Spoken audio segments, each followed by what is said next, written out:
Here in Kiev in recent days, the Maidan, Independence Square, has turned into a full-scale war zone. More clashes in Ukraine's capital, Kiev.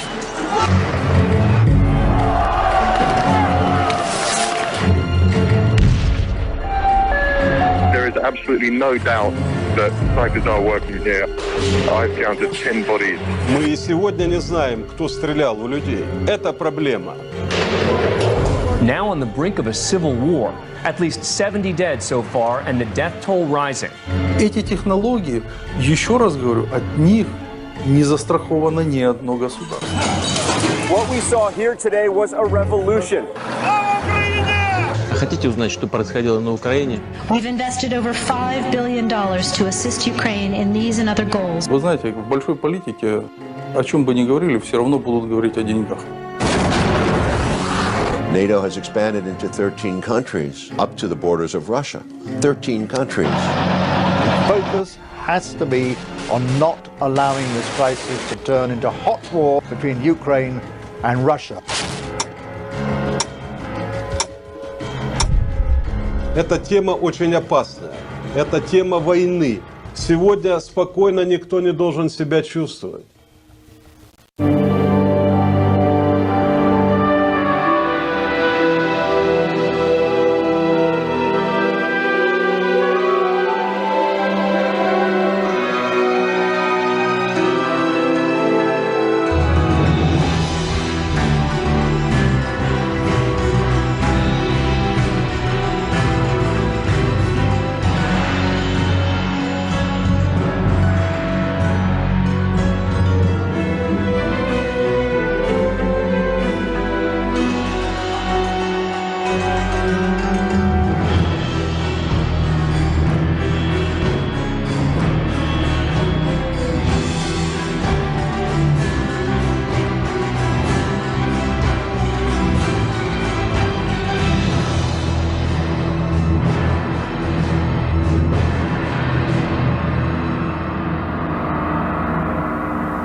Ukraine.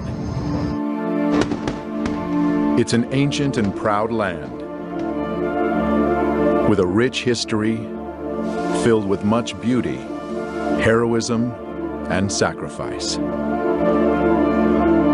Ukraine is a borderland, a place where East meets West. This is the flag of Ukraine. The blue represents the sky. The gold, its seemingly endless fields of wheat. Ukraine is a prize many have sought, and much blood is spilled in the quest to possess it.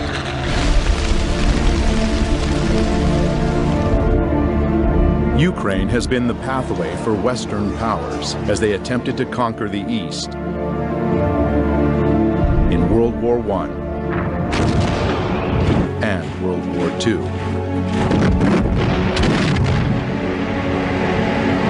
And every time, the Ukrainian people ended up paying the highest price for these grand games of power. History doesn't repeat, but it surely rhymes, said Mark Twain. If one looks closely at the history of Ukraine, one will notice many rhymes. Being surrounded by stronger powers, Ukraine has needed a lot of cunning to survive, and the art they truly mastered with time is the art of changing sides. In the middle of the 17th century, Ukrainian leader Bogdan Khmelnytsky broke a truce agreement made with Poland, siding with more powerful Russia. Just over 50 years later, as the Russian-Swedish War was raging, another Ukrainian leader, Ivan Mazepa, broke the union with Russia when he switched sides, joining forces with the Swedish invaders. Many times, Ukrainian history was written by third parties. Seeking to keep the gains of a revolution at any cost, Russia agreed to the humiliating conditions of the Brest-Litovsk Treaty of 1918, which turned Ukraine into a German protectorate.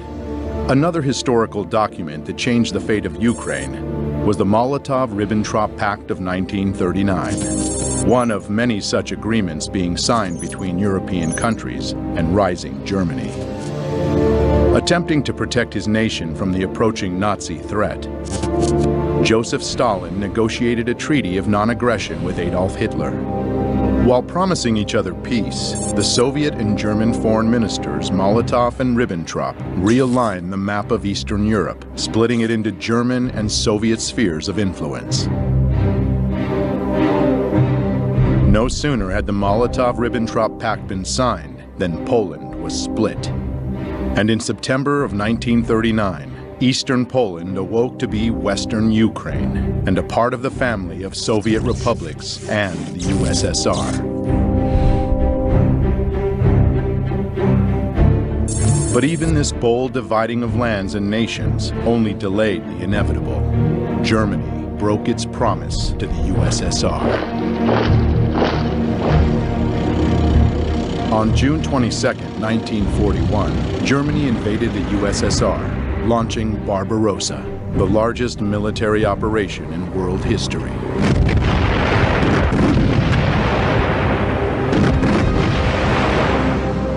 Barbarossa was aiming for St. Petersburg, Moscow, and Kiev, Ukraine, three destinations of major significance. Ukraine, with its rich lands and resources, was an important industrial and economic source for the USSR. To cut it off from the Soviet Union would strike a big blow indeed.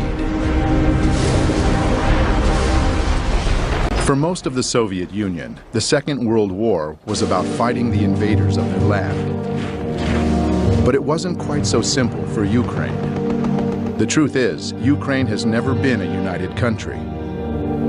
When World War II broke out, a large part of Western Ukraine's population welcomed the German soldiers as liberators from the recently forced upon them Soviet rule, and openly collaborated with the Germans.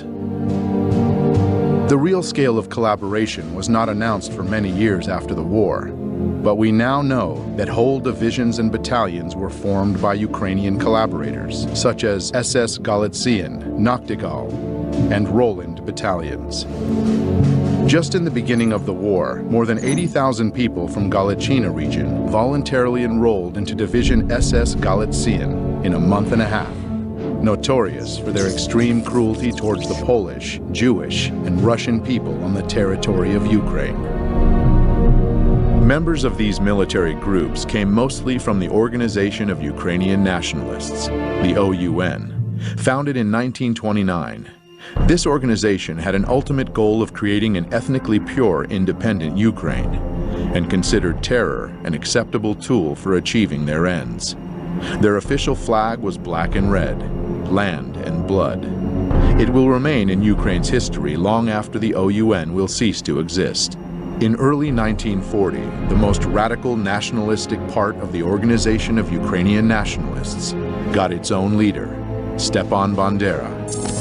Severely anti-Semitic and anti-communist, he proclaimed an independent Ukraine in 1941. His German allies frowned upon such an act of self-will, and it landed him in prison for nearly all the Second World War.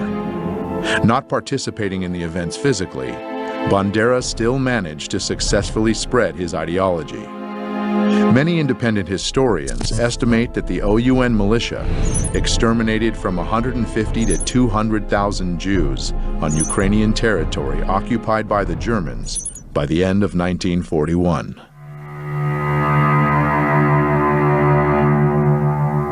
The most notorious and outrageous massacre took place September 29th and 30th, 1941, in Babi Yar, Kiev. All kikes of the city of Kiev and its vicinity must appear on Monday, September 29th by 8 o'clock in the morning. Bring documents, money, and valuables, and also warm clothing, linen, etc.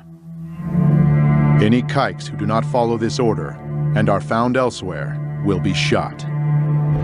33,771 Jews were killed in this two-day operation of the Nazis and Ukrainian militia. Another outrageous massacre was carried out by the Ukrainian insurgent army and the Bandera faction of the Organization of Ukrainian Nationalists in German-occupied Polish Volhynia and eastern Galicia between 1943 and 1944. This genocide of Poles was led by Mykola Lebed.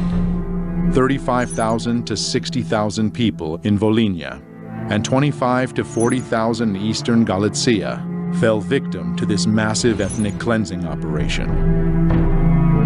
Sensing the inevitable loss of the German troops, the Organization of Ukrainian Nationalists gave up on their former ally and began fighting equally against the Germans and the Soviet forces. In January 1943, USSR troops started pushing the Nazis back, liberating one part of Ukraine after another. Western Ukraine was the last Ukrainian region held by the Germans, finally being liberated in October of 1944. Bandera's bands continued to wage their guerrilla war against the Soviet regime, carrying out bloody raids on Ukrainian villages and towns, and leaving behind chaos and casualties. This war went on until the middle of the 1950s, when the last collaborators were either detained or fled the country. On May 7, 1945, Germany unconditionally surrendered to the Allies. Ukraine remained a part of the Soviet Union. The peace after the Second World War was short-lived. The United States and the Soviet Union, nations who allied together along with England to defeat the Nazis, tragically became foes as the Cold War began. The era of political and military tension between the US and the USSR lasted for nearly 45 years, keeping humanity under the constant threat of nuclear war.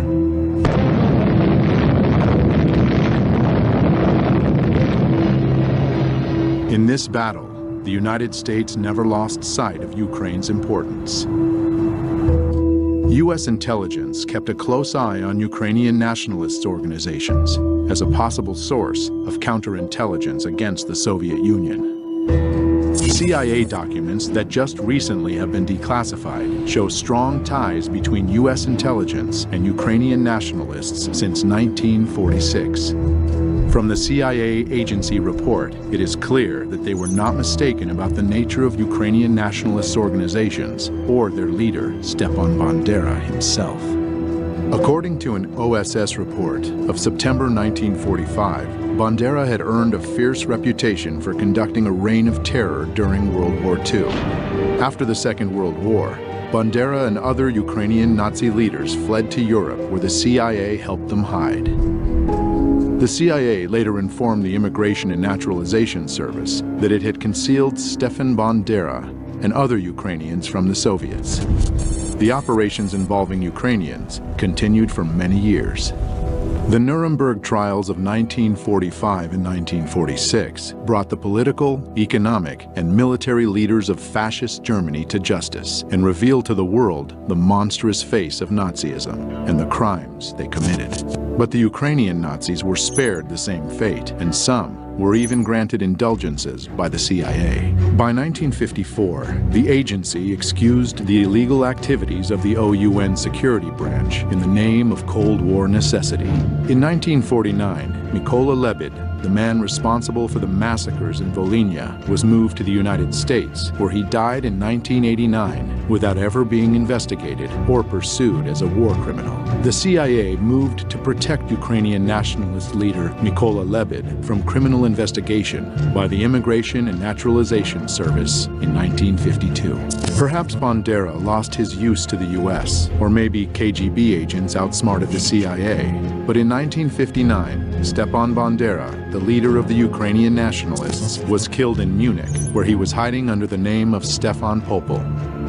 It would be fair to say that Bandera became a major symbol of Ukrainian nationalism by sheer chance, for he was neither its only leader nor its most powerful one. Dmytro Dontsov was the father of the far-right totalitarian doctrine in Ukraine. Andriy Melnik was the leader of another faction of the OUN.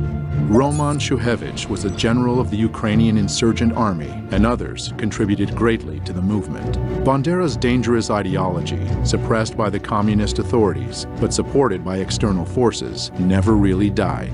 The seeds of Ukrainian nationalism were passed from generation to generation. Unfortunately, it was just a matter of time before they would once again blossom.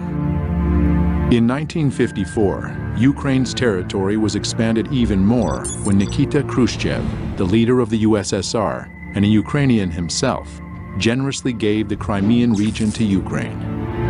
Historians would argue about the legitimacy of this transfer for many years to come, and 60 years after Khrushchev's gift, dramatic new events would take place in Crimea. The eyes of the world are on Ukraine as the crisis in Crimea continues. Dozens of heavily armed men seized government buildings in Crimea. Should Ukraine just shrug its shoulders and say, okay, Crimea, it's lost? And the old arguments would heat up once again. The Cold War would heat up and cool down by turns, while both rivals were obsessively building up military capacity. The turning point took place when the new era, perestroika, came to the USSR with its new leader, Mikhail Gorbachev, in the middle of the 1980s. Perestroika meant restructuring towards liberalization and democratization. It certainly had a positive impact on the international situation. Astonishing news from East Germany, where the East German authorities have said, in essence, that the Berlin Wall doesn't mean anything anymore.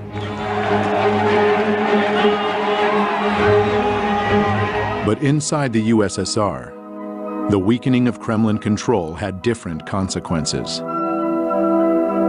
In Ukraine, a nationalistic political organization, Narodny Ruch, or People's Movement, emerged in 1989 due to this new openness. They advocated for independence of Ukraine from the USSR and became an incubator for leaders of Ukrainian neo-Nazism.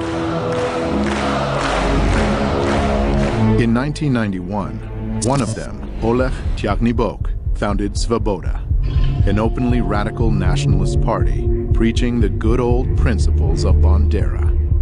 Вони готувалися і боролися з москалями, боролися з німцями, боролися з житвою і з іншою нечистю, яка хотіла забрати в нас нашу українську державу. Purge Ukraine from the Jews and Russians, Ukraine for Ukrainians, and so on. His statements got him 5th place in the Simon Wiesenthal Center Top 10 Anti-Semitic World Leader Rankings of 2012. Слава Україні! But also, sadly, attracted numerous followers. Dmitry Yarosh founded another extreme right organization, Trizu, or Trident, in 1994. In April 2013, Yarosh became an assistant to a member of parliament from the opposition party Udar. Later that same year, he would become the leader of the most radical Ukrainian Nazi group, the Right Sector. Andriy Parubi would soon appear leading a whole army of ultranationalist warriors. And the torch marches would once again light up the streets of Ukrainian cities.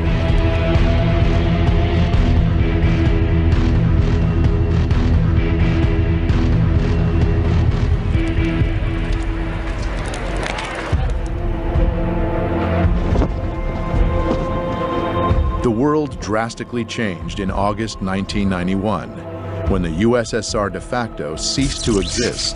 The global political map welcomed many newcomers, Ukraine one of them. In modern history, it was the first time Ukraine was truly independent and all on its own.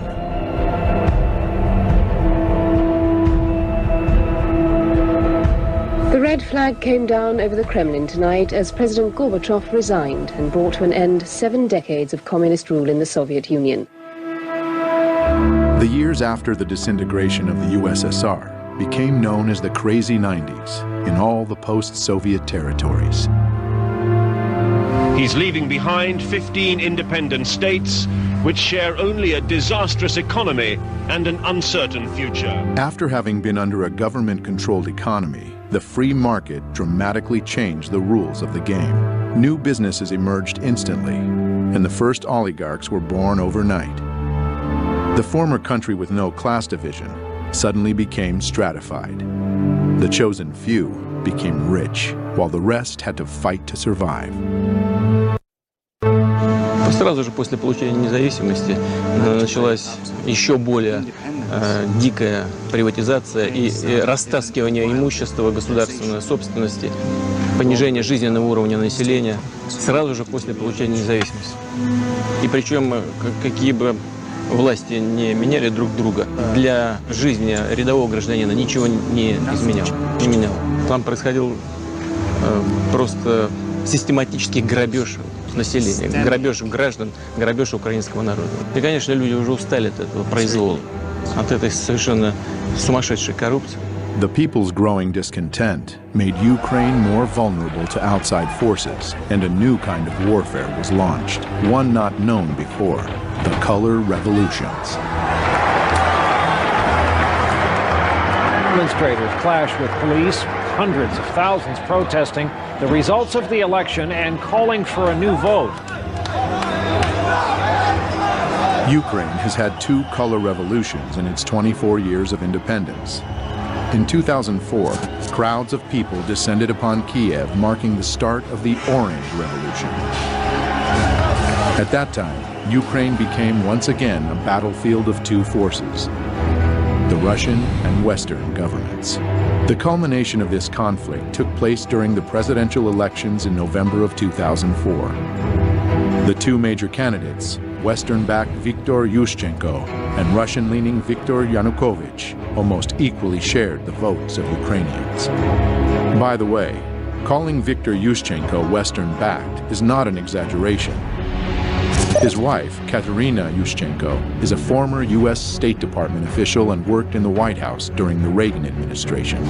The division was along geographic lines.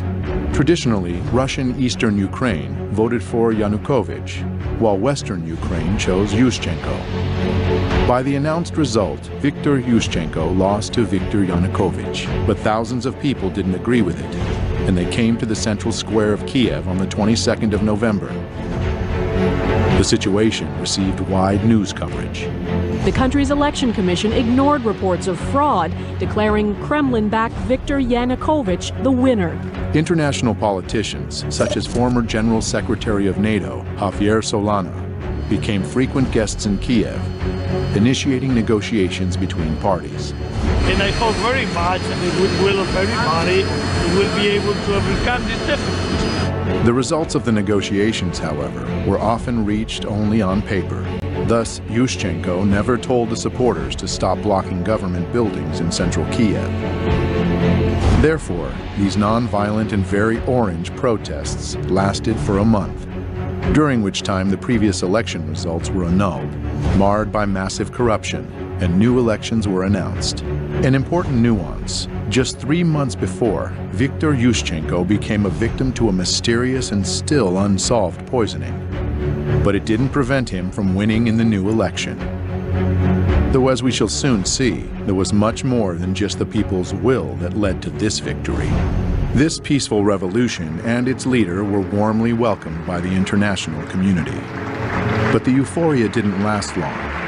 Yushchenko's government completely failed with reforms and lost its chance to establish democracy, instead descending into infighting. Viktor Yushchenko was not re-elected for a second term, but at the end of his presidency, he had the time to make one last gift to his supporters from Western Ukraine. На завершення я хочу сказати про те, що чекали мільйони українських патріотів і багато років. Я підписав указ за незламність духу, відстоюванні національної ідеї, виявлені героїзм і самопожертву в боротьбі за незалежну українську державу. Постановляю присвоїти звання Герой України з удостоєнням ордена держави Бандері Степану Андрійовичу. Слава Україні! The hero status of Stepan Bandera was short-lived. In 2010, Viktor Yanukovych was elected president. This time, the international community had no doubts about the legitimacy of the elections. In January 2011, Viktor Yanukovych repealed the hero title of Bandera. Almost 4 years into his presidency, though, another revolution shook Ukraine. Unfortunately, this one was anything but peaceful.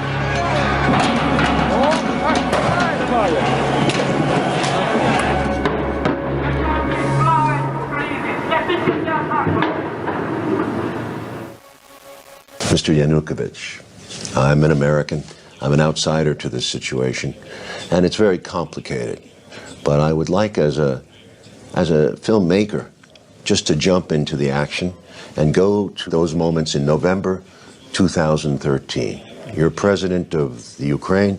You've been president for 3 years at this point. The country is in bad economic shape, very bad. You have a trade agreement with Russia, and now you're seeking to make a better agreement with the EU, with the European Union, and you are negotiating. Can you bring me to that moment and what you're thinking? Действительно, это был очень сложный период времени для Украины, и нам нужно было найти решение проблем в 2013 году. Поэтому у нас было два партнера. Прежде всего, мы рассчитывали на Международный валютный фонд. Но Международный валютный фонд на протяжении года, когда мы вели переговоры, нам предлагал неприемлемые для нас варианты решения. Значительное поднятие тарифов для населения, прежде всего на энергоносители и на газ, то есть значительный рост расходов населения, при том, что доходы оставались прежние. Мы на это не пошли. Мы предложили другие варианты решения вопросов. Мы получили официальный отказ Международного валютного фонда в ноябре 2013 года. Оставалась Россия. Россия нам сказала, что мы готовы с вами работать как партнеры, если вы учтете наши интересы. Того, что экономика Украины и России зарождалась как единая экономика, сложились абсолютно уникальные, особые экономические отношения. Рынки в России были полностью открыты для украинских товаров, а при этом наши границы с Украиной таможенные полностью раскрыты. Таким образом, Евросоюз как бы заходил со всеми своими товарами на нашу территорию без всяких переговоров. И когда мы начали считать балансы, мы увидели, что соглашение, которое подготовлено Европой для Украины, требует больших экономических расходов, компенсаций потерь, а Европа компенсаций не предлагает. При том, что российский рынок при этом для Украины частично сокращался или прикрывался. Вы сказали, конечно, если Украина решила так поступить, это ее выбор, и мы уважаем этот выбор. Но мы не должны этот выбор оплачивать. Наши переговоры с Европой не увенчались успехом. Поэтому на этом пути мы предложили сделать паузу. Violent clashes erupted in the Ukrainian capital Kiev as more than 100,000 people protested against a government decision to delay an association deal with the EU. Vitaly, you were Minister of Interior Affairs for the Ukraine during this period, and you were Chief of Police, essentially, of the country. Can you tell me your version of what happened from November protests through February protests? Мы располагали информацией, что протестные акции в любом случае массово планируются и начнутся в 2015 году. Но оппозиция воспользовалась тем фактом, что вначале Кабинет министров, а затем и президент приняли решение временно отложить подписание ассоциации с Европейским Союзом. Arseniy Yatsenyuk, leader of the opposition party, Fatherland. Oleg Tagnibok, leader of the opposition nationalist far-right political party, Svoboda. Vitaly Klitschko, leader of the opposition party, Udar. Both EU and Ukrainian officials said on Thursday the suspension of talks on closer ties could be revived after the two-day meeting. But officials said the deal was off the table for now.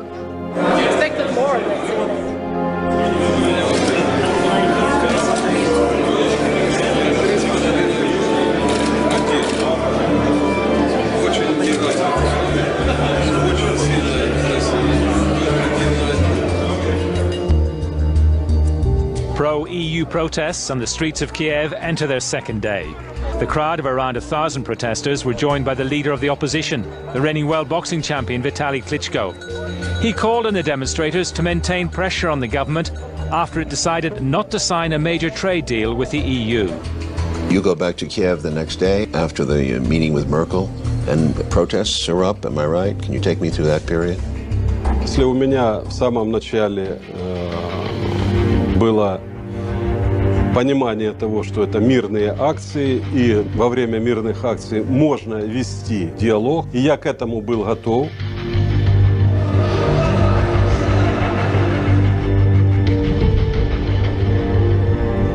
И говоря о протестах ноября-февраля, необходимо обязательно учитывать динамику их развития, которая происходила на Украине заранее до того. Огромное количество общественных организаций, которые финансировались из-за рубежа, огромное количество журналистов, работающих на гранты. Robert Perry is a longtime investigative journalist based in Washington, D.C., best known for his major disclosures about the Iran-Contra scandal in the 1980s. He is the founder of Consortium News, where he has reported extensively on the crisis in Ukraine and the forces behind the unrest. An NGO is a non-governmental organization. Now, many NGOs are quite legitimate. They represent good causes. Maybe they help people in a country feed or deal with water problems or deal with various kinds of social problems. But there are some NGOs that have become funded by government entities and serve more the purpose of that government rather than trying to serve the people that they are ostensibly working for. One thing we saw in the 1980s, at that point the Central Intelligence Agency had been largely discredited because of scandals that had been exposed in the 1970s. For 15 years, the CIA has secretly financed overseas activities of the National Students Association. But then there came to light a fantastic web of CIA penetrations. So when the Reagan administration came in, there was this concept that instead of having the CIA, which traditionally would go into these different target countries, funding their media, funding NGOs, funding different political operations, that was essentially farmed out to a new organization called the National Endowment for Democracy, which was created in 1983. And it would do pretty much what the agency used to do. It would go into one of these countries and it would support various political groups, train activists, deal with journalists, business groups, and try to advance U.S. foreign policy interests, sometimes against the interests of the host government, the target government. And beyond that, they received financial and other logistical help from the National Endowment for Democracy and other U.S. agencies that helped them training activists, working with journalists to get their side presented more favorably. They work on things like, how do you get traction? How do you get things to go viral? How do you then use that to generate support for your cause? And support was generated. Mustafa Nayyem, a founder of one of Ukraine's new media outlets, Hromadske TV, knew very well how to make something go viral. It was his notorious Facebook post on November 21st, 2013 that brought the first crowds to Maidan. Я це написав просто, щоб почути, чи є ці люди, чи просто ми поговоримо десь у Фейсбуці. If you don't read the newspaper, you are uninformed. If you read the newspaper, you are misinformed. To deliver your message efficiently enough in the modern world with so many different technologies and means of communications, you must embrace them all. As the disturbing events of Euromaidan started on November 21st, 2013, 3 new TV channels went on the air and suddenly became stunningly popular in Ukraine. Spilno TV, November 21st. Hromadske TV, November 22nd. And Espresso TV, November 24th, directly from opposition protest. These channels went viral, supporting the protests and encouraging more and more people to come to Maidan. И первые выступления массовые начались 21 числа, 21 ноября. Сначала акции проходили мирно. На эти акции пришли люди разной категории. Это были молодые и пожилые люди, приходили с детьми.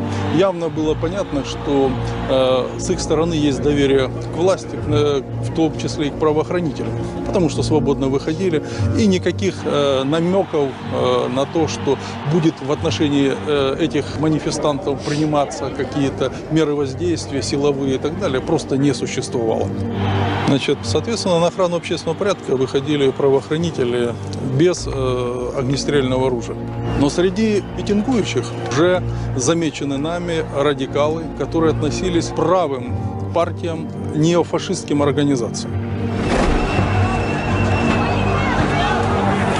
И 24 числа, 24 ноября, они осуществили первую агрессивную акцию.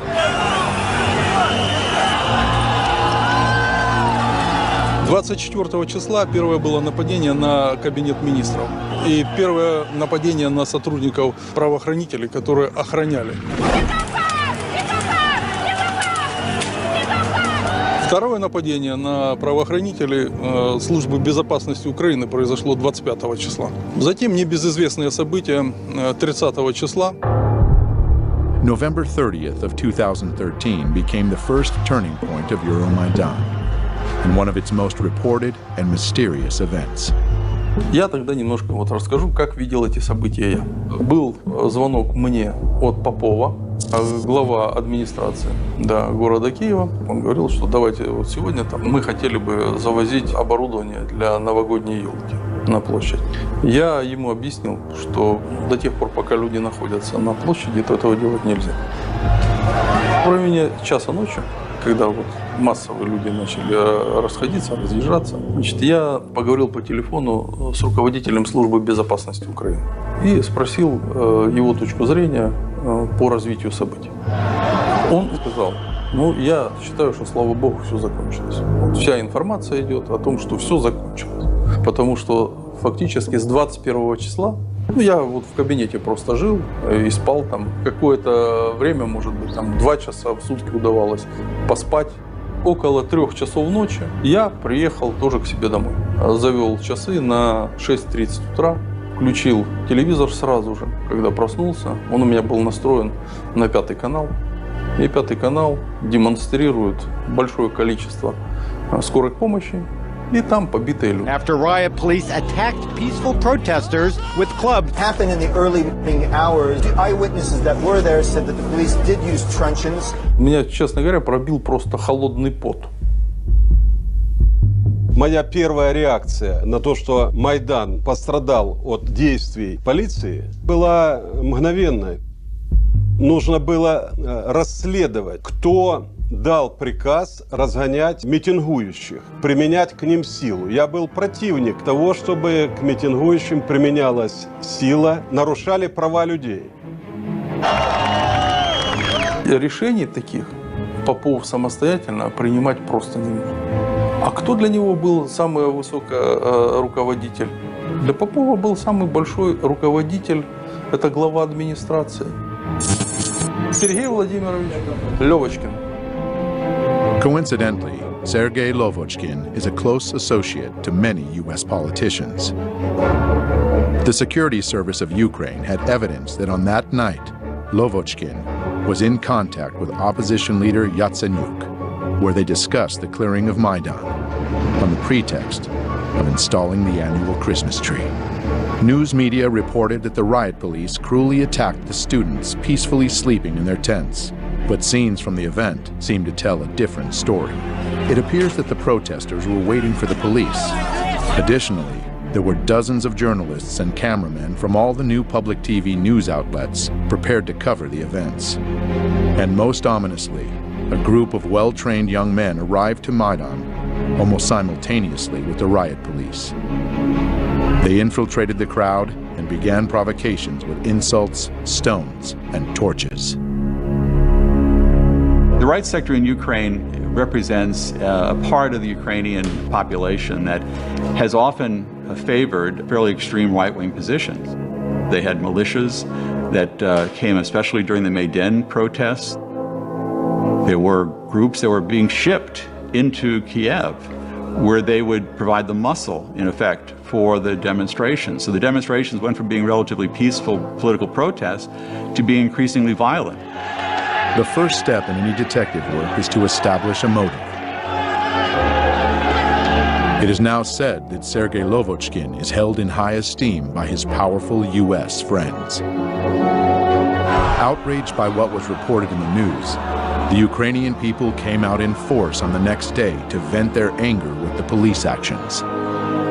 The violence started to take off when? Фактически жесткие противоправные действия начались уже в декабре 2013 года. События, которые проходили в тот период в Киеве, они были очень радикальные. В них принимали неонацистские организации, молодые люди, которые были различными вооружены различными средствами. Металлические прутья, биты. В том числе использовалась техника, например, дорожно-строительная, грейдерами, и они грейдерами наезжали на работников правоохранительных органов, на милицию, которая защищала и не давала захватить правительственные здания и здания администрации президента. Как президент мог такой неуправляемой толпе выйти и с кем говорить? Технологии, которые применялись в тот период времени, они были заранее спланированы. As veiled and masked as the color revolutions can be, an attentive viewer can see subtle patterns and similarities revealing their true nature. To make crowds act as one obedient group, they have to be united at the unconscious level. The masterminds of color revolutions know this well and have perfected the art. Symbolism is one of the most powerful tools to achieve this end. Revolutionary political organizations with surprisingly similar names and even more similar logos have appeared time and again, almost as omens marking the countries that would be hit by the colored plague next. They are often described as being aware and active, when they're actually trained and radical. They are the ones who take the first shot, literal and metaphorical, to transform the peaceful protests into full-blown coups d'etats. Their fingerprints can be found everywhere on the map of the color revolutions. Using all the experience of past generations, simple but effective tools like catchy sing-alongs and chanting are employed. Well known for exciting the crowd and creating a group identity, they depersonalize individuals and make them easier to manipulate.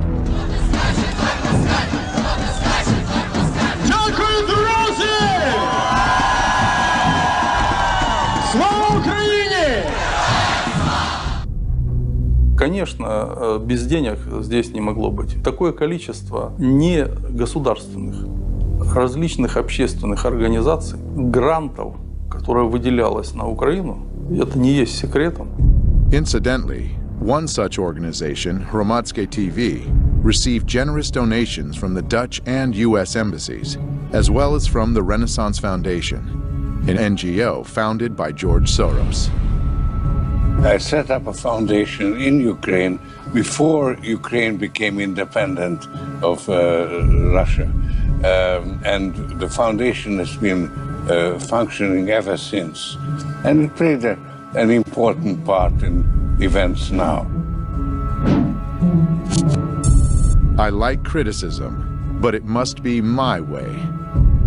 Did you see any evidence of U.S. involvement? Did you feel their presence from the U.S.? Очень частыми гостями были представители Соединенных Штатов, конгрессмены, были госпожа Нуланд, приезжала очень часто, у нас были с ней дискуссии. Но после этих дискуссий она шла на Майдан и поддерживала протестующих. И обвиняла правоохранительные органы, применялась чрезмерно сила. На самом деле эти все месседжи мы видели на Майдане. To celebrate with you a Ukraine that stands with Europe and stands with the United States. Well, members of Congress were visiting Ukraine during that period, most famously Congressman John McCain. So some of the people who were challenging their government, their elected government at that point, were being told by the senior U.S. official, a person who ran for president and a top official in the U.S. Congress, that the U.S. was with them. I'm Senator John McCain, and it's always a pleasure to be back in Ukraine. Senator McCain was, in a sense, giving the people in the Maidan a feeling that they had the backing of the most powerful country on earth. This is about the future you want for your country. This is about the future you deserve. Делегаций много приезжало. Я говорил, что нельзя говорить, во-первых, неправду. Нельзя становиться на сторону митингующих и отстаивать их права, создавая тем самым и углубляя конфликт. Когда митингующие захватывают правительственные здания и учреждения, скажите, допустимо ли это в любой другой стране, например, чтобы посол Украины пришел к митингующим в Фергюсоне и раздавал там пряники или пирожки и обвинял полицейских Соединенных Штатов Америки? Я считаю, что это недопустимо ни в одной европейской стране. А почему к Украине было такое отношение? Who was your highest level contact with the U.S. government in this period? Я постоянно имел контакт с господином Байденом, вице-президентом. У меня были частые с ним телефонные переговоры. Но дело в том, что господин Байден говорил одно, а в Украине делали другое. And the U.S. ambassador?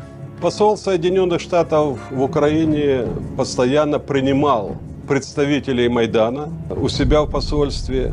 Мы это очень хорошо знали, мы это отслеживали. И создавалось такое впечатление, что в посольстве Соединенных Штатов существует штаб, который управляет этим процессом.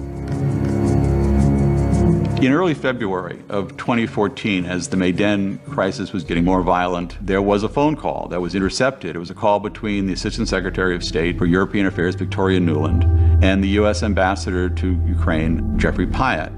Questions of credibility are being raised after a private chat between two top U.S. diplomats was leaked online. I think Yats is the guy who's got the economic experience, the governing experience. He's the guy, you know, what he needs is Klitsch and Tony Book on the outside. I just think Klitsch going in, he's going to be at that level working for Yatsenyuk. It's just not going to work. Yeah, no, I think that's right. Okay. Good. Well, do you want us to try to set up a call with him as the next step? Sullivan's come back to me, VFR, saying you need Biden, and I said probably tomorrow for an attaboy and to get the deets to stick. So okay. Biden's willing. So you had this remarkable phone call where you have these two senior officials of the U.S. government apparently talking about a coup or how they were planning to restructure the government of Ukraine. Fuck the EU. No, exactly. I'm not saying the whole U.S. government feels that way. There is division on this, but the neoconservative element wants very much to change the strategic dynamic in Eastern Europe. The neocons are very smart people, and they've been at this for a long time. They came in around the issue of propaganda. They studied how to create hot buttons for the American people. They had this experience when they were getting the American people to get excited about Central America back in the 1980s. Sandinista regular army. The ground force is being equipped now with Russian artillery. And they've been applying those same strategies ever since. They remain very dedicated to achieving their goals. They still want to get rid of certain governments. They wanted regime change in Syria, for instance, regime change in Iran. They're very skilled at this, and they have a lot of allies now inside the news media, inside the government, and that means that they can do a lot to control the narrative of any story. I think in America these days, we have somehow told ourselves that there are a lot of ways of dealing with these problems other than hard power. Vladimir Putin cares about hard power. The neoconservatives can now demonize a leader of a country. That sells with the American people. So you don't just sort of argue a policy.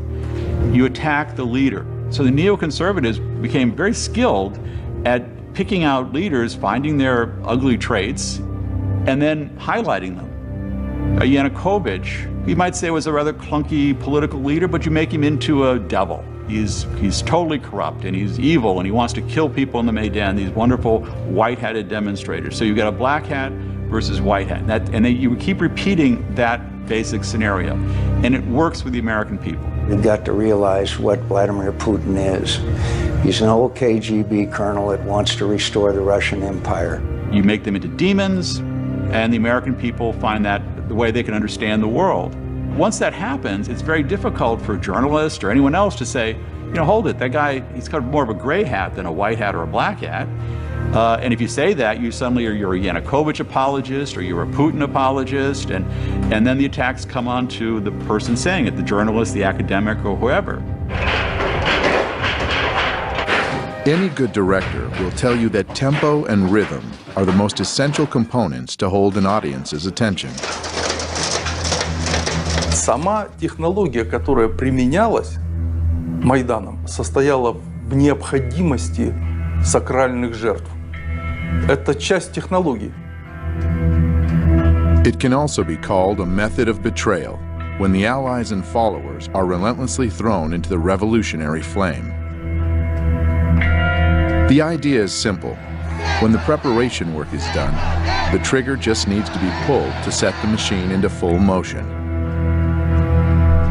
The murder of politician Rafiq Hariri led to the Cedar Revolution. Looking back at the mysterious poisoning of Viktor Yushchenko right before the Orange Revolution of 2004, we see now that he became a sacred victim himself.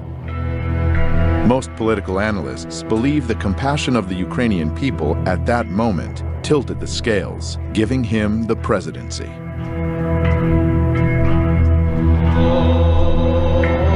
The number of victims among the protesters during Euromaidan totaled over 100. They are called the Heavenly Hundred. All the sacred victims were immediately mythologized. The beating of students on November 30th, 2013 was the obvious trigger of Euromaidan. Those who sent trained provocateurs to the square very well realized that peaceful protesters were the ones who would get hurt the most. It's hard to keep protests going for months on end. Tensions subside, and people inevitably get tired. Holidays are also a big danger for revolutionary masterminds. People want to be home with their families and friends, and one needs to get inventive to keep people in a cold, tense city.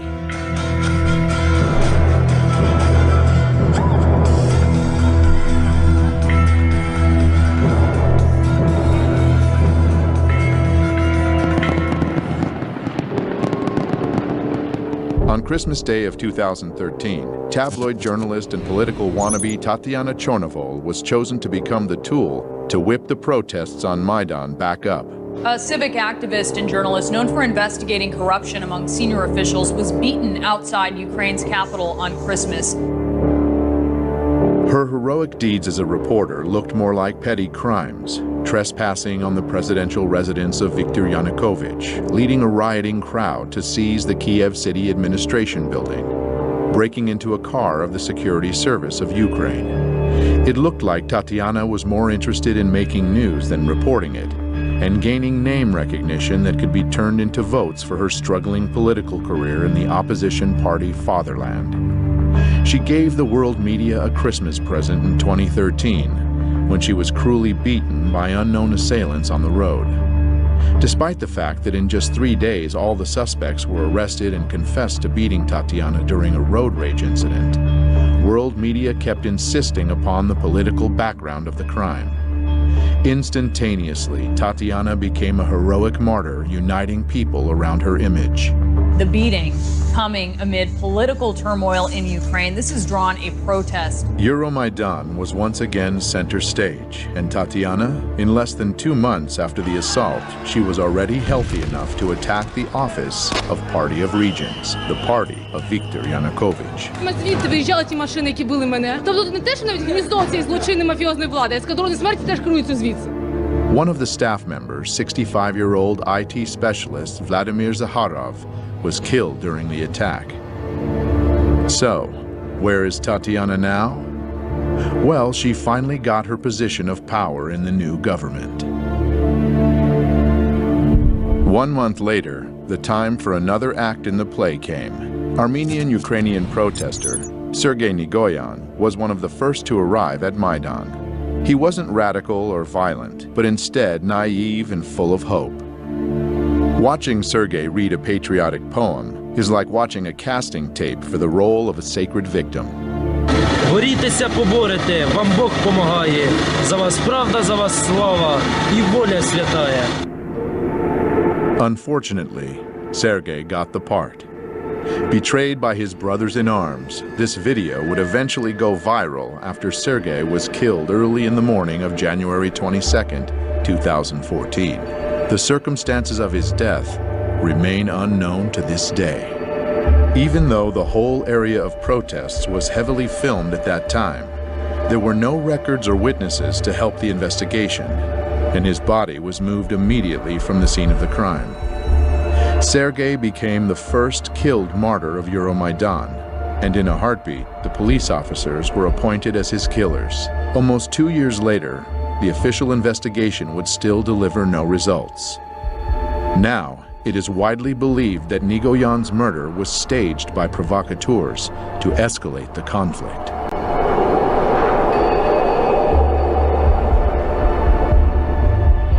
God speaks to people with the language of signs. On January 26, 2014, Pope Francis prayed for Ukraine, addressing thousands of people at St. Peter's Square in Vatican City.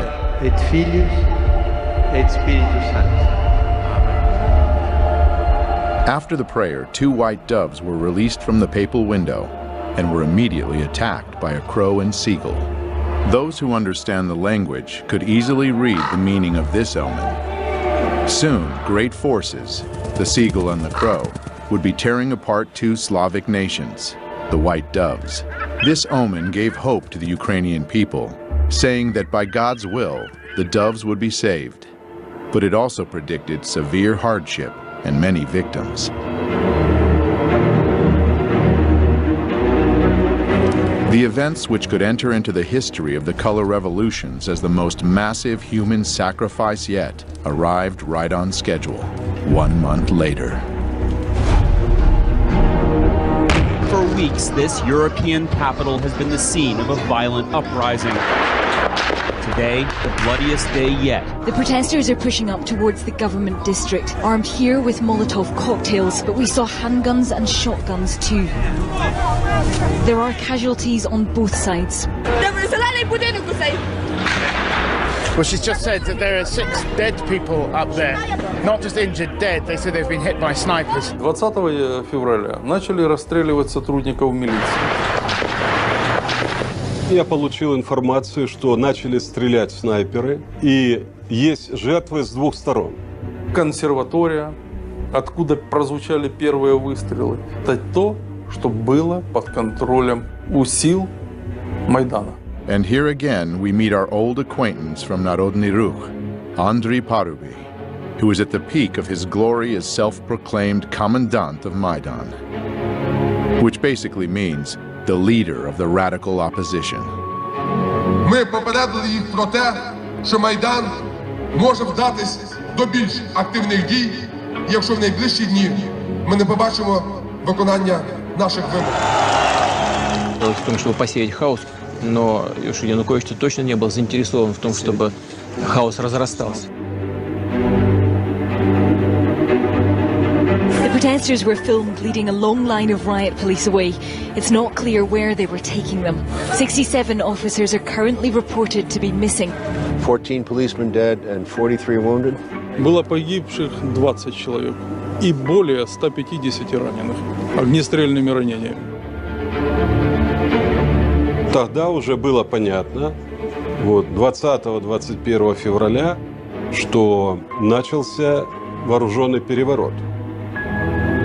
Earlier, from inside the protest camp, the opposition leader Vitaly Klitschko urged his supporters to stay put.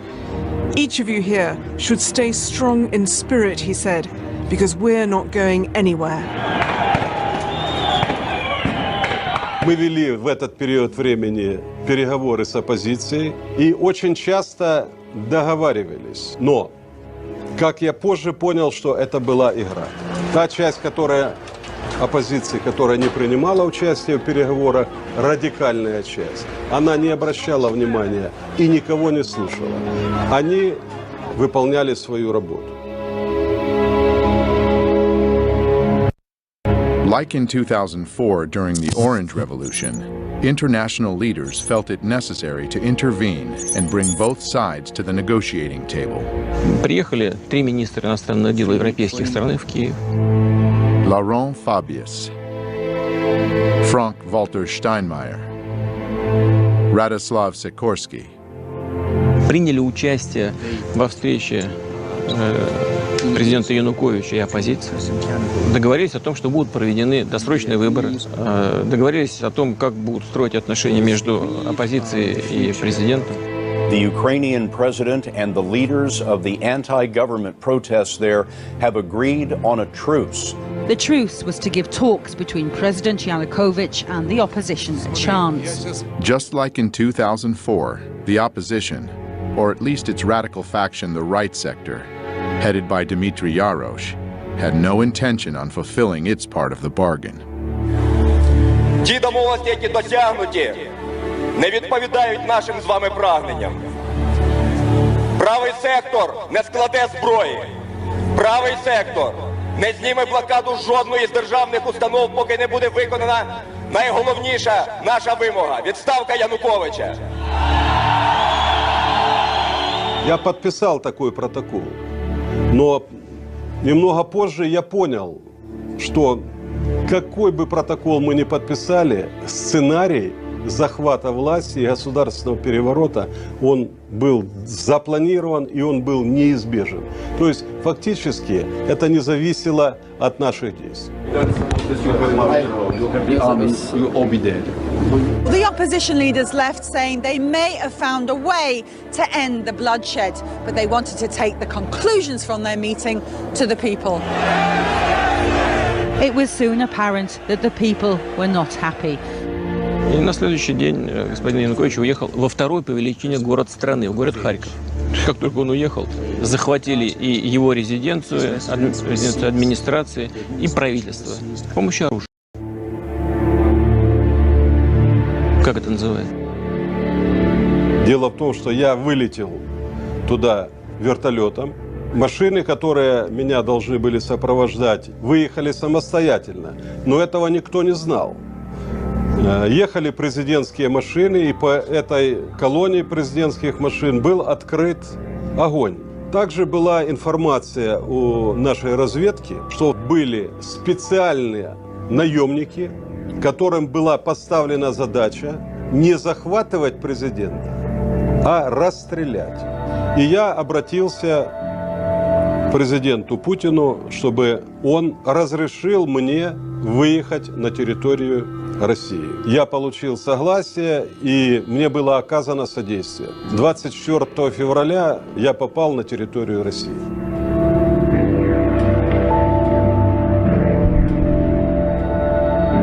At the same time, Kiev was saying its last goodbyes to the victims of the massacre.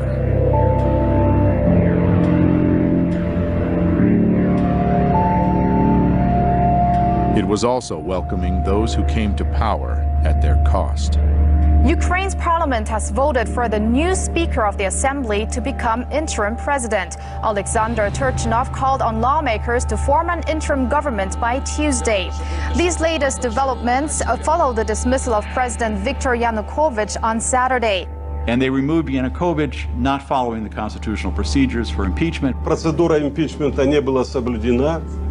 Для этого должен был быть привлечен Конституционный суд, Верховный суд. Этого не сделали. И голосовать в парламенте должны были 3/4 депутатов. The Parliament of Ukraine consists of 450 deputies. The Constitution of Ukraine requires at least a 3/4 majority to vote. In other words, 338 votes in favor of the impeachment, but only 328 deputies voted yes. 3/4 не проголосовали. The U.S. State Department almost immediately said this was a legitimate government, and that was part of this effort to get regime change.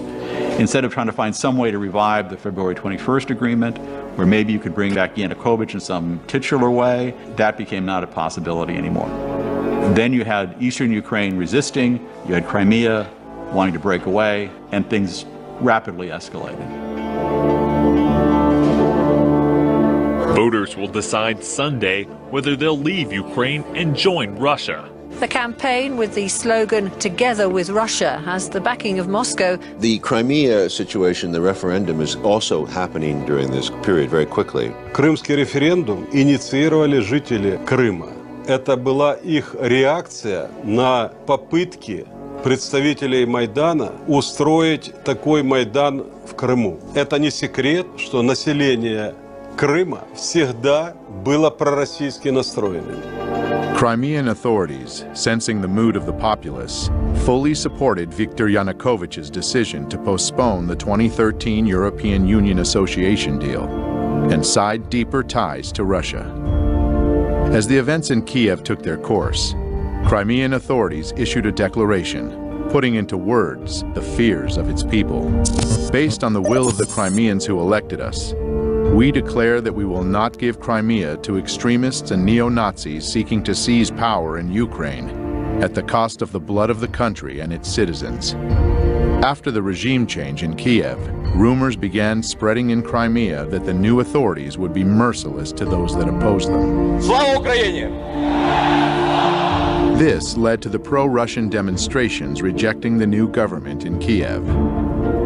On February 27th, the government buildings in the capital of Crimea were seized by pro-Russian protesters.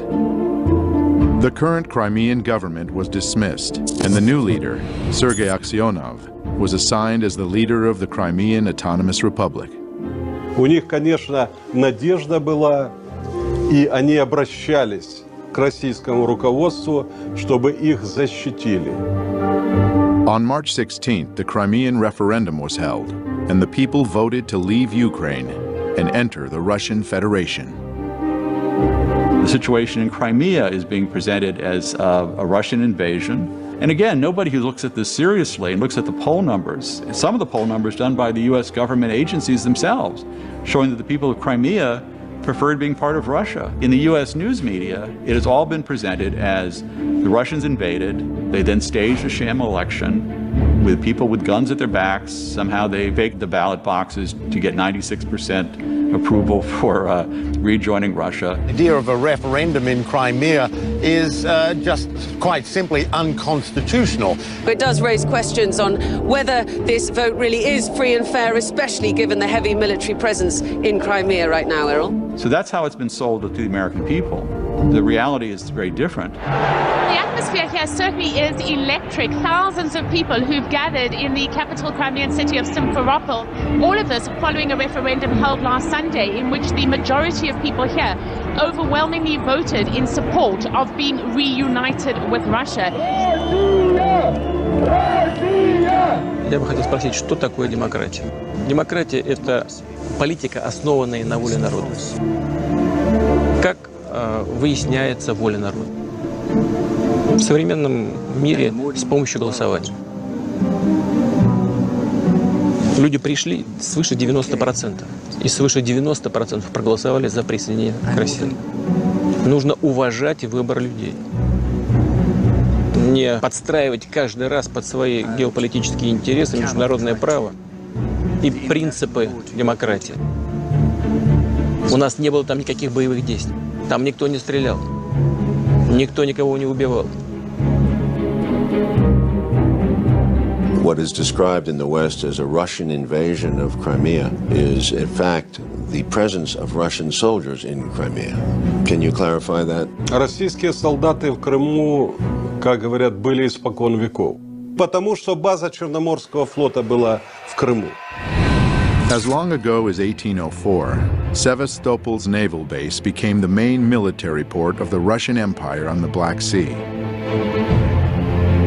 During the Second World War, the heroic defense of Sevastopol lasted almost a year and took hundreds of thousands of lives. Therefore, the naval base in Crimea has a legacy of historical pride for the Russian Black Sea Fleet, as well as being of huge strategic importance.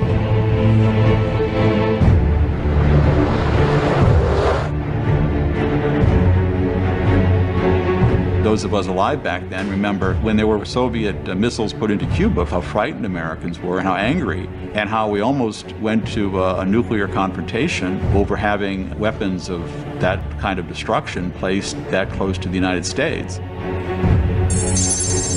If the United States considers Cuba to be in its backyard,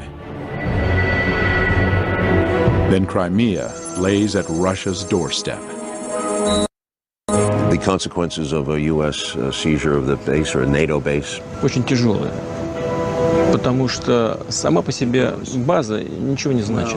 Но вот чтобы я хотел отметить один нюанс. Почему мы так остро реагируем на расширение НАТО? Нас беспокоит практика принятия решений. Я знаю, как принимаются. Когда страна становится членом НАТО, ей уже очень трудно сопротивляться давлению со стороны такой крупной страны, лидера НАТО, как США. И там легко может появиться все, что угодно. Система противоракетной обороны, и новые базы, и, если потребуется, и новые ударные комплексы. А нам что делать? Мы должны в этой связи предпринимать контрмеры, то есть ставить под удар наших ракетных систем те объекты, которые, по нашему мнению, начинают нам угрожать. Ситуация напрягает. If we are attacked, we would certainly respond. Знаете, мне кажется, я не всегда понимаю логику наших партнеров. Иногда складывается впечатление, что нужно держать в повиновении и наладить дисциплину в своем собственном западном, так называемом, атлантическом лагере. Для этого нужен внешний враг. При всех опасениях Иран на это не очень тянет. I am concerned about the expansion of NATO. NATO has expanded into 13 countries, up to the borders of Russia. 13 countries. Эта тема очень опасная. Это тема войны. Вообще, война между Россией и Соединенными Штатами вообще это безумие.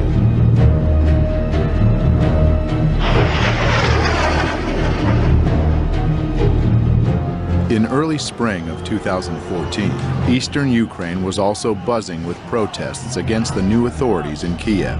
This region, with the population close to Russia geographically and culturally, feared that the ultra-right leanings of the newly formed government would bring neo-nationalism to their lands. And they had their reasons. The status of the Russian language in Ukraine has been a stumbling block for many years. Implementing Russian as a second state language was one of the main campaign promises of President Viktor Yanukovych. In 2012, the Yanukovych government passed a law making it the second official language in the southern and eastern parts of Ukraine, the areas where the Russian-speaking population makes up a majority. Ukrainian nationalist groups initiated massive protests opposing the law. An observing viewer might see some familiar faces there.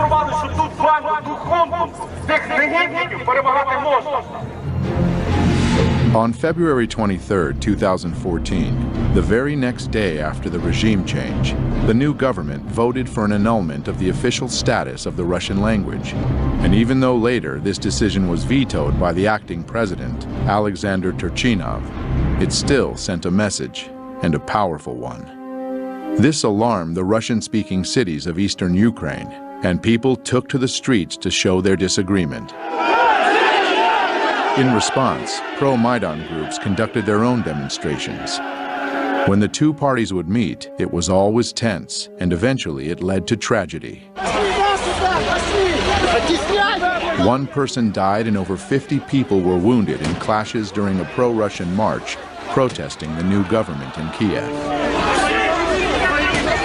On April 6th, the Crimean scenario began repeating in eastern Ukraine, where protesters seized government buildings. And the next day, April 7th, they proclaimed Donetsk People's Republic. Kiev replied by announcing the beginning of an anti-terrorist operation in eastern Ukraine. By that time, the international media was screaming about a Russian invasion in Ukraine. Russia could now be on the verge of invading Ukraine. But strong words stayed only in the media. The Ukrainian authorities never announced a warlike situation. Why? IMF cannot give money to countries engaged in ongoing war. Petro Poroshenko. Вы знаете, в большой политике, о чем бы ни говорили, все равно будут говорить о деньгах. Too much money was already invested in Ukraine to stop halfway.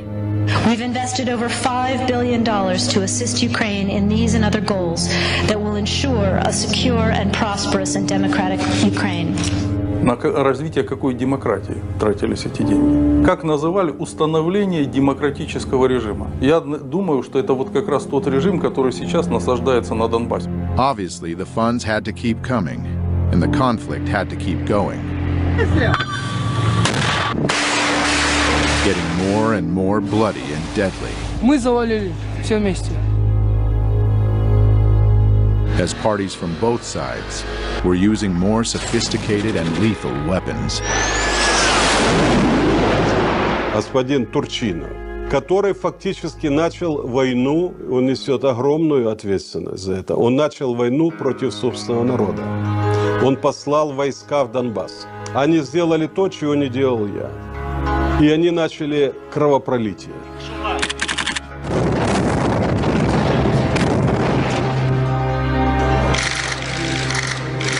The world seemed too busy welcoming this new democracy in Kiev to notice what was being done as it spread its wings over the country. Many in southern Ukraine had been viewing the revolution with concern.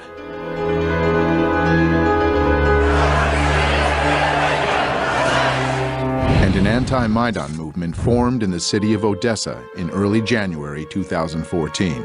The protesters set up their camp in front of the Trade Union House, a building which would soon become a monument to a massacre of its own.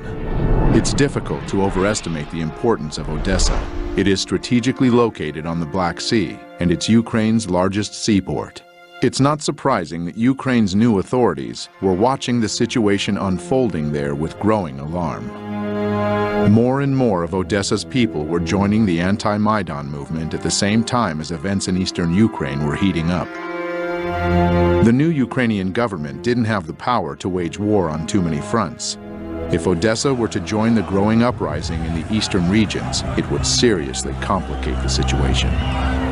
This rebellion had to be extinguished immediately and at any cost, and that cost was high.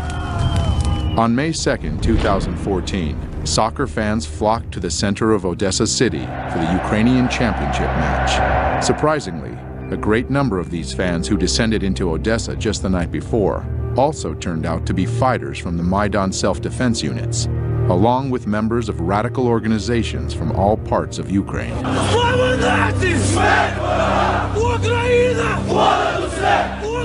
These fans, masked, armed, and shouting nationalist mottos, began disturbances in the center of the city as they marched to the anti-Maidan tent encampment, where they attacked. The anti-Maidan protesters sought shelter in the Trade Union House, but it was a trap. Maidan supporters started throwing Molotov cocktails into the building until it was engulfed in flames. People burned to death inside, or, trying to escape, jumped from the windows. Although a fire station was less than a mile away, it took almost half an hour for firefighters to arrive. When they finally did, the damage had been done.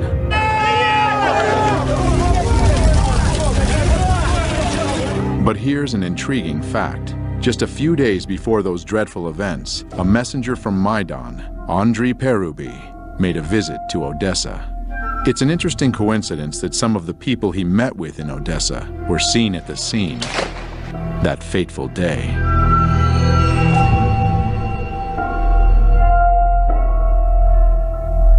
But not everyone was mourning. On the popular political talk show Schuster Live, the news about the people burnt alive in Odessa was welcomed with a long round of applause. Из погибших в пожаре в Одессе 15 граждан России, 10 из Приднестровья и ни одного одессита. On its Facebook page, the right sector announced the events of May 2nd, a proud moment in national history. An official investigation into this sad event has been going on now for nearly 2 years, and it's yet to reach a conclusion. But it seems the experts had all the information they needed from the very beginning. Звичайно, провокація була з сторони путінських бойовиків, які почали розкол української демонстрації.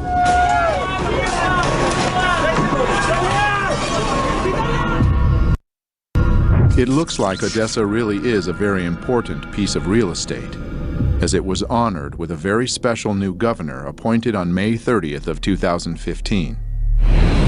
Mikhail Saakashvili, an old friend of the United States, and born and raised in Ukraine's neighboring country, Georgia. A little hoedown there in Georgia. A quick look at his biography gives one an understanding that he's been groomed for a special mission. Mr. Saakashvili received a U.S. State Department scholarship, and he worked for a New York law firm which represented the organization Kamara, a group that appeared earlier when we learned about the color revolutions. We are dealing with democratic, bloodless revolution. This is the Revolution of Roses, and this is Mikhail Saakashvili with Kamara, busy overthrowing the legitimately elected president, Eduard Shevardnadze. Remove the government by peaceful means. That's classics, you know, you're really European, I'm sure. Soon after the Rose Revolution blossomed fully, Georgia announced its intentions to join NATO and plant fresh NATO military bases in the fertile soil right on Russia's border. Never ever we will give our freedom and independence. Never ever will give any piece of our territory. Saakashvili's mission was accomplished, at least with his friends in NATO. The Georgian populace wasn't quite as happy, though. In 2007, they took to the streets to voice discontent, and Mr. Saakashvili responded with force. The people's discontent grew. Saakashvili's party lost parliamentary elections, and the opposition took control. He said this means that the parliamentary majority should set up a new government and me as the president, according to our constitution. Mikhail decided not to wait for the results of the president's election and fled the country in October 2013. In 2014, Saakashvili refused summons to appear in court as a witness in several criminal cases. Later that same year, he was accused of misuse of power and embezzlement. Saakashvili wound up in the U.S., and soon his friends in Washington found him a new assignment. Mikhail actively supported Maidan, and very soon was rewarded with a high position in the new Ukrainian government. First as the president's counselor, and then as the governor of Odessa. The day before taking this position, he renounced his citizenship to Georgia, the country of his birth, and became a Ukrainian citizen. Я навсегда останусь гордым гражданином моей гордой родины. Гордым гражданином моей гордой родины. As they say, the battle is worth the blood, both literally and figuratively. Я прекрасно знаю реальную цену реформ господина Саакашвили. Я прекрасно знаю то, что он на Украине на самом деле является частью проекта, который нужно осуществить Украине определенным силам. Jeffrey Payet, the U.S. ambassador to Ukraine, paid a visit to Saakashvili just a month after he took office in Odessa. But as long as the Oblast administration is delivering results on Ukraine, you are going to see a steady flow of embassy and Washington visitors coming here. The meeting was fruitful, and Jeffrey generous. No matter how well Saakashvili's job goes, it looks like he shouldn't be worried about his own finances. On his Facebook page, he posted an official document showing that the new governor of Odessa gets a pretty penny from Washington, almost $200,000 a year. For comparison, the governor of Maine gets $70,000 a year. So if Odessa became a new U.S. state, it would be at the top of the list. Mr. Saakashvili should feel right at home in his newly adopted country. He is best of friends with fellow color revolutionary leader Viktor Yushchenko, who's the godfather of his son. Губернатором Одесской области назначен бывший президент Саакашвили. Это просто плевок, оскорбление одесситам, да и всему украинскому народу. И ему не дали даже рабочую визу в США. Университеты, в которых его пытались трудоустроить, не захотели его брать на постоянную работу. Значит, а исполнять обязанности губернатора Одессы он может. А что, нет порядочных, профессиональных и способных выполнять такую работу украинцев?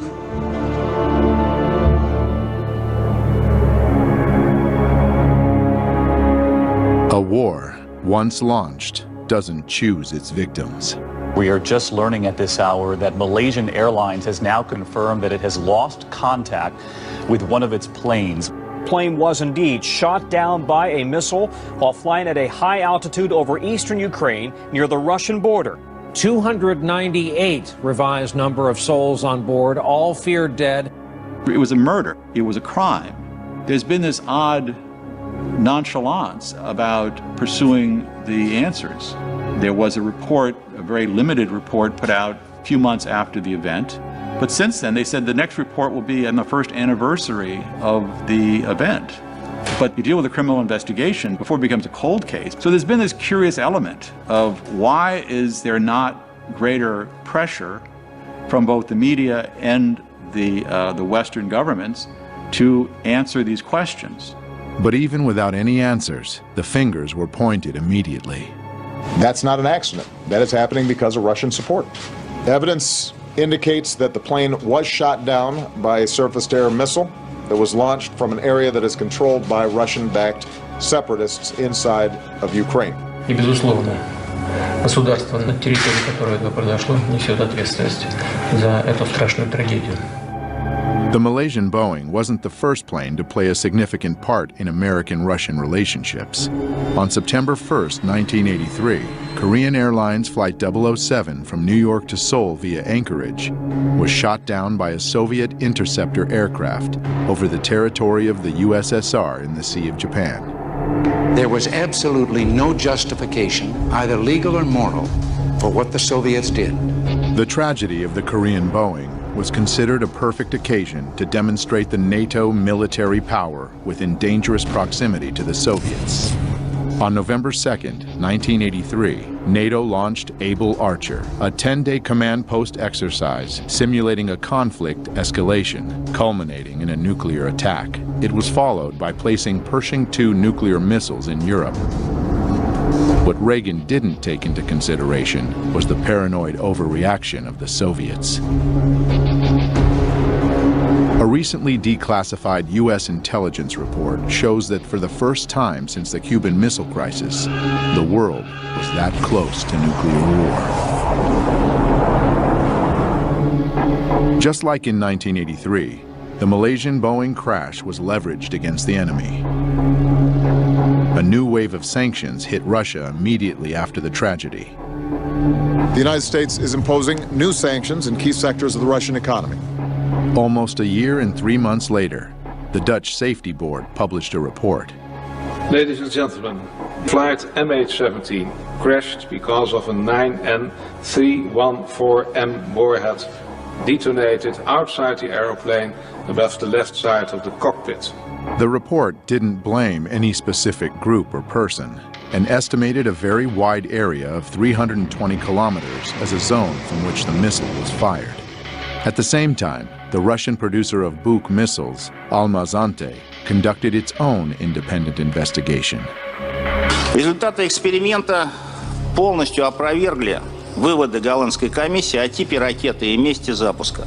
During the experiment, they blew up a retired airliner with a Buk missile and came to the conclusion that the Malaysian plane was brought down by the older type of missiles, not used by Russia anymore, but still in the possession of Ukraine. The company claims that the missile was launched from the territory controlled by the Ukrainian military. One would expect that these controversial results would again stir up public interest in the investigation, but the tragedy of Malaysian flight MH17 had already played its role in the big geopolitical game. Therefore, it was soon forgotten. The goal was achieved. After the third wave of sanctions hit Russia, the tensions between the two countries skyrocketed. So the question presents itself: are we truly witnessing the beginning of Cold War 2.0? And if so, what are our chances to survive at this time?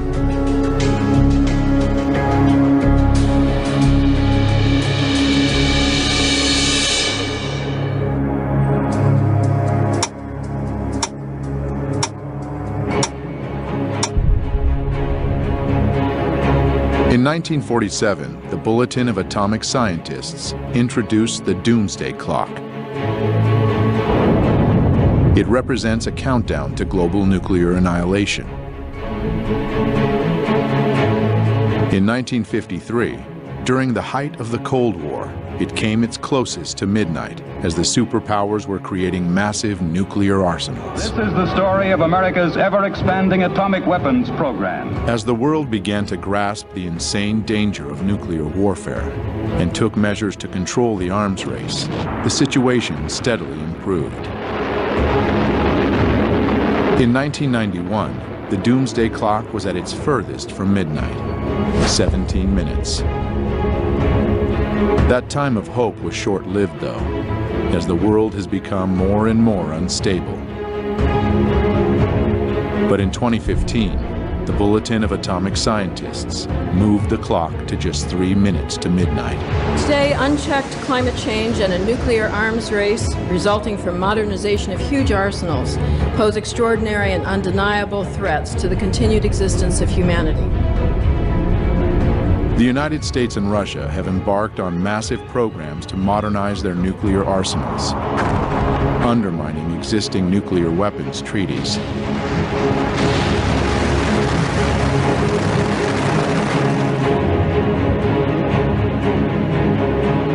The clock ticks now at just 3 minutes to midnight because international leaders are failing to perform their most important duty, ensuring and preserving the health and vitality of human civilization.